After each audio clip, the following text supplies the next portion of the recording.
Okay, guys, my name's Craig. Welcome back to my channel on Nerd Everything, your favorite film YouTuber.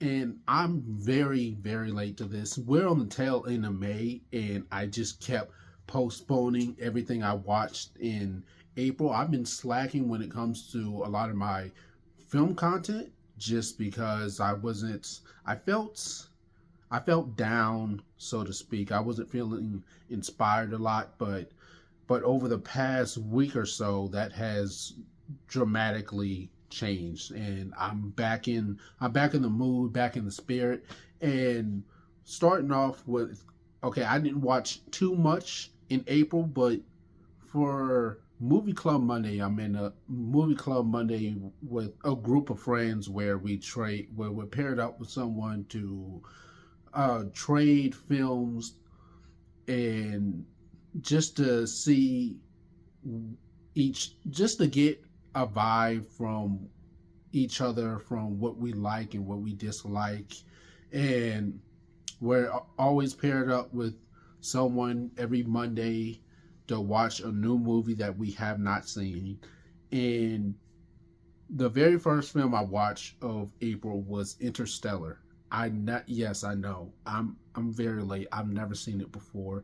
But yes, it is worth the hype. Matt Damon was such a dickhead in this film, but in my opinion, this is easily like top three Nolan films. In my opinion, I actually think it's better than The Dark Knight. I mean, you guys can dislike me for that, but whatever. The cinematography, the sound editing, the score. I mean, the scene with Matthew McConaughey seeing his son and his daughter. Oh my God! Oh, very heartfelt. Worth the watch. I really wish I would have seen this when it came out in IMAX. When they re-released it in IMAX, I believe it was either November of last year or December of last year. It was one of the two, but damn it, I missed it in IMAX. But good thing I have it on 4K. So, I mean, better late than never. But yeah, Interstellar was phenomenal. Next, I also gave it 5 stars on letterboxd. But next, I finally watched the Babadook, and I watched this because everyone was comparing, what was it, The Woman in the Yard to the Babadook, and some people were saying it's a ripoff. And I watched the Woman in the Yard this month, so I'm gonna speak more about that during my recap of everything I watched in May next month. But the Babadook, I enjoyed. I gave it 4 stars. I watched it twice in the same day, and I love how it depicts, grief and loss, and it is very. I mean, it's a lot to sit through, and even I believe the director said that the movie wasn't going to get approved, or the studio wanted them to change the ending of the film, but she said no. I There isn't really a lot of, I need to get more details about that. But yeah, the movie is very dark, and I think it's one of the best horror films that depict grief and depression and loss, and it was worth the hype. The Babadook is dope. So yeah, really enjoyed it, and little white kids scare the hell out of me. And next up, I watched The Monkey. Yeah, I'm late to that one. The Monkey, ugh. Now, Osgood Perkins, what happened? What happened with this one? I really enjoyed Long Legs. Long Legs is very divisive. Some people hate it, some people love it. I love the cinematography, the screenplay of Long Legs. The ending is kind of meh for me. I'm not really a big fan of the ending. However, I do love Micah Monroe, and she's one of my favorite screen queens. So I didn't really, I wasn't really, I'm not sure what I was expecting going into The Monkey, seeing how a lot of people have been mixed on this film. And The Monkey is a short story based on a Stephen King story, and it's kind of hard to adapt. It's a lot more difficult to adapt short stories because you kind of have to fill in the blanks and just kind of just add additional stuff to the story other than what's written on the page. But the monkey, the deaths are so outlandishly cartoonish. I mean, the deaths aren't even fun to watch. It's not scary. I don't really have too much to say about the monkey. It was just whatever. I don't think it's terrible. I just think it was kind of disappointing, especially coming off of Long Legs. This was just, yeah, wasn't really vibing with it. Yeah, and I gave it 2 stars on Letterboxd. And next up, I watched a documentary, Not Just a Goof, and this was celebrating the 20, no, not 20, 30 years of a Goofy movie on Disney Plus, and I absolutely love this. The See the behind the scenes of how a Goofy movie was created and the hell that the producers had to go through to make this happen was absolutely crazy. And I feel like Disney set this movie up to fail because they pulled a lot of the merchandising that was going to be put out. They also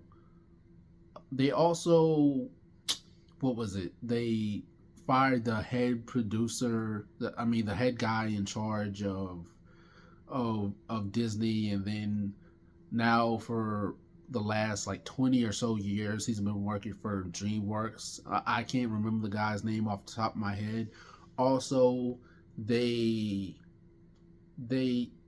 for the opening premiere they had a really big place that they were going to do the opening premiere for the film, and then they just took that all away and was just like, hey, just do it at Disney World or Disneyland or whatever. And that felt like a major letdown. And also there's a whole bunch of other stuff that essentially kind of ruined this movie. And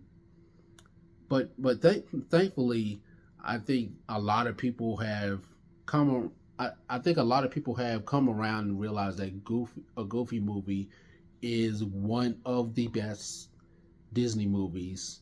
And it was, like I said, it was overlooked by Disney. There wasn't really a whole lot of marketing behind it. And when they did market the film, it wasn't, I mean, they wasn't pushing it like they were pushing a lot of their other films like Lion King, which was a smash hit in the box office. And yeah, this one, I just felt really bad for everyone that put a lot of hard work to make this happen. I mean, they barely made their money back for a Goofy movie. So, Not Just a Goof, I gave this 4 stars on Letterboxd. This was very informative, and a Goofy movie is still one of the best Disney movies in my opinion. Next up, I watched 99 Homes with Andrew Garfield and God, I'm blanking on the actor's name at the moment. Just give me 1 minute. Oh God. Andrew Garfield and oh God, it's gonna kill me. And Michael Shannon. Michael Shannon. I don't know why God. Okay, so the premise of 99 Homes is after his family is evicted from their home, proud and desperate construction worker Dennis Nash, Andrew Garfield, tries to win his home back by striking a deal with the devil and working with Rick Carver, the corrupt real estate broker who evicted him. And this was one of the films that I was tasked with watching during Movie Club Monday that a friend gave me. And I didn't know that this came out the same year as Amazing Spider-Man 2. And Andrew Garfield has a lot of range, and him and Michael Shannon together was, I did not know I needed that. I didn't even hear about this film until my friend suggested for me to watch this, and it was damn good. I love drama. Drama is one of my favorite jo- is one of my favorite genres in film or TV, and just to see Andrew Garfield play this down on his luck father that's just trying to get his home back for his son and his mother, it was who, I mean, it's a lot. And Michael Shannon is such a scumbag in this film. You just wanna punch him sometimes. And I completely understand Andrew Garfield's character in this film wanting to. I mean, the only reason he started working for Michael Shannon's character is to get his home back that he was evicted from. But sometimes your integrity is worth more than money itself. And yeah, a lot of people say that doesn't money doesn't lead to happiness, but I think that's false. It might be a temporary something that's temporary, but it's not something that's long lasting. So I think at the end of the day, Andrew Garfield's character, his integrity meant more to him than actually racking up tons of of money that he was making from this very shady real estate agent, which was Michael Shannon. So this was great. I suggest everyone watch this, and I gave it 4 stars on letterboxd. I might watch it again, but yeah, it's dope as hell. And I watched it on Netflix, which is, I absolutely hate watching anything on Netflix, but I had to watch it before they took it off. So yes, it's worth the hype. It's pretty damn good. Everyone should check it out. Next, I watched The Gorge, which, God, this was all over the place. The Where do I even start with The Gorge? Miles Teller and Anya Taylor-Joy, they were completely wasting in this film.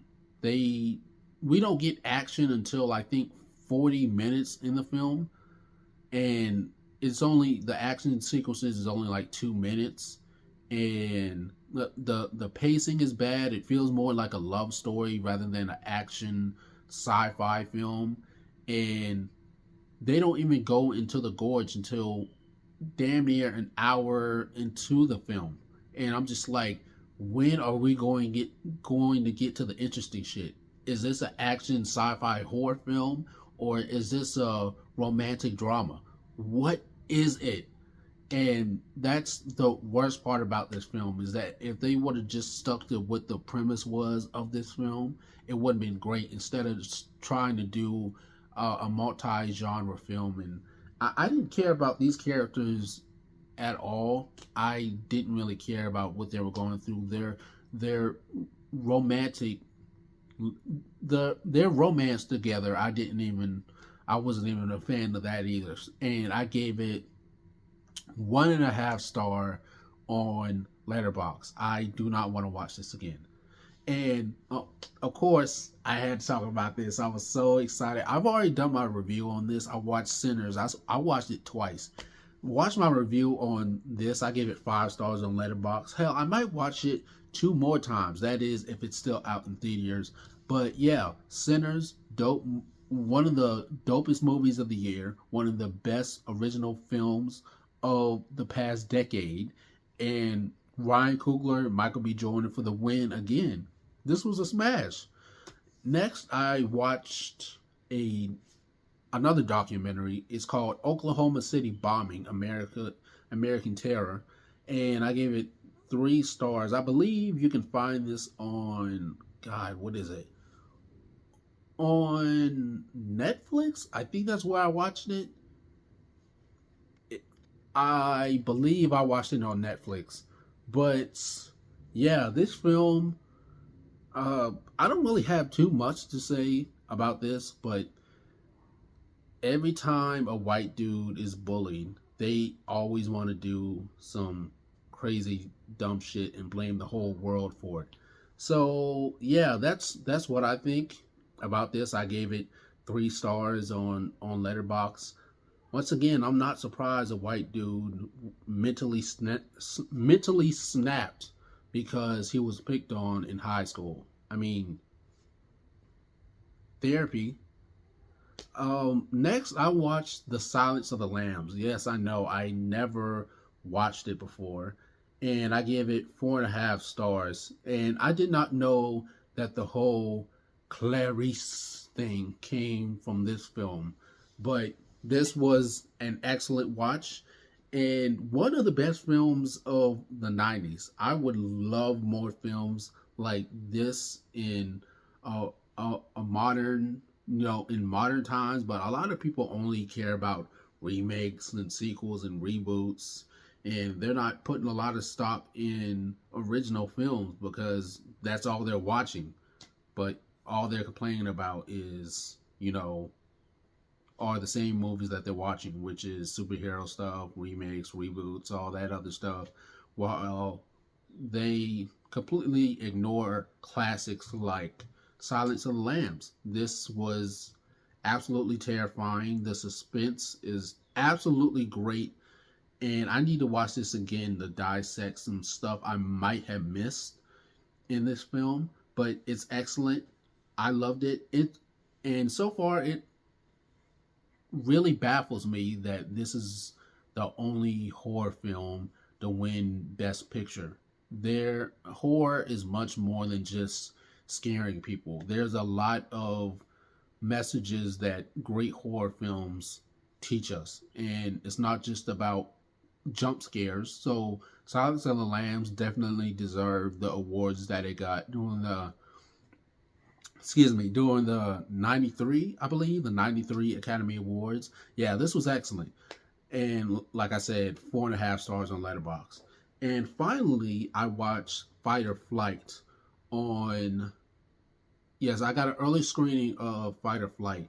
And I'm just going to breeze through this one. This was just, essentially, Fight or Flight is basically like Bullet Train, but on an airplane.